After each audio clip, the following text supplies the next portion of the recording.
Trivia. What is one of the oldest fried chicken recipes in Manila that has survived wars, generations, and the test of time? Welcome to another episode of Legacy Bites, where we rediscover timeless flavors and stories that shaped Filipino heritage.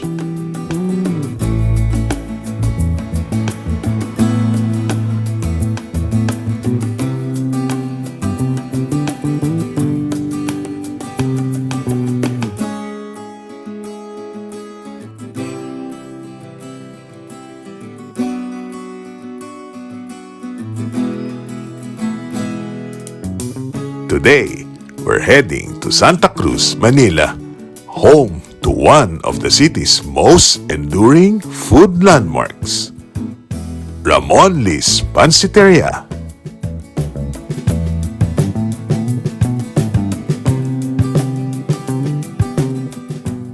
Founded in 1929, Ramon Lee's began as a small eatery serving Chinese-Filipino dishes to workers and travelers near Avenida. Nearly a century later, it still stands strong, serving the same signature dishes that have become part of Manila's culinary memory.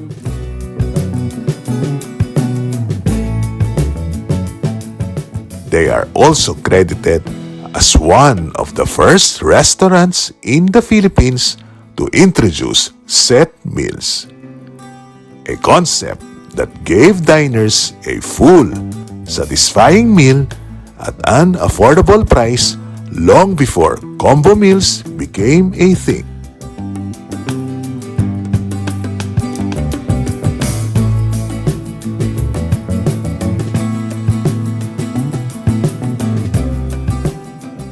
Step inside and you're greeted by the nostalgic charm of old-Manila. Vintage wall tiles, aroma of fried garlic that fills the air, and well-worn chairs that add to the restaurant's old charm. Though they've definitely seen better days.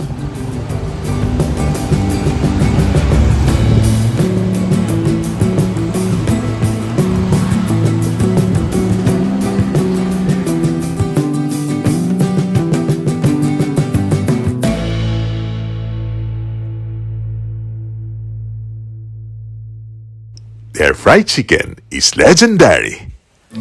Marinated, boiled, and then fried to golden perfection. No breadcrumbs, no shortcuts. Just that crispy skin and juicy meat that tastes like pure nostalgia. Pair it with their Pansit Canton and you'll understand why generations keep coming back. One bite and you'll know, this isn't just comfort food, it's a century-old tradition on a plate.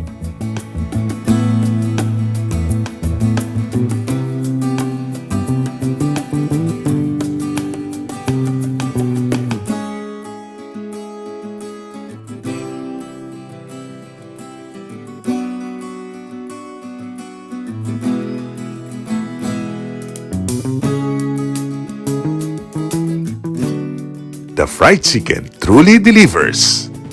Tender inside, crispy outside, and full of flavor that speaks of time-tested tradition. While the taste is remarkable, you can tell that the place has aged gracefully, though a little touch-up could make it shine again. A few improvements in sanitation and upkeep would really help this classic shine even brighter without losing its charm. Agree, a little polish would go a long way, especially for a place with this much history.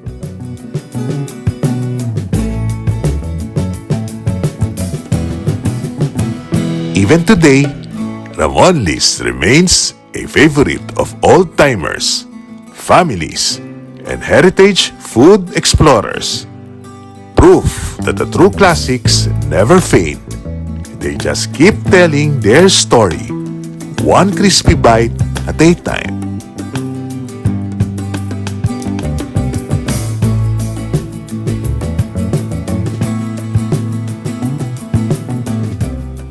Ramon Lee's fried chicken isn't just a recipe.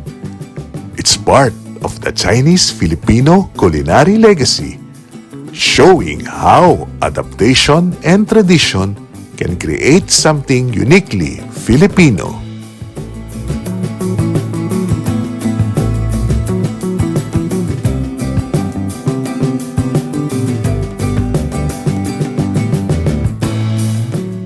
Trivia answer reveal.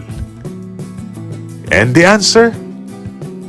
The fried chicken from Ramon Lee's Panciteria in Santa Cruz, Manila. One of the city's oldest and most beloved heritage dishes.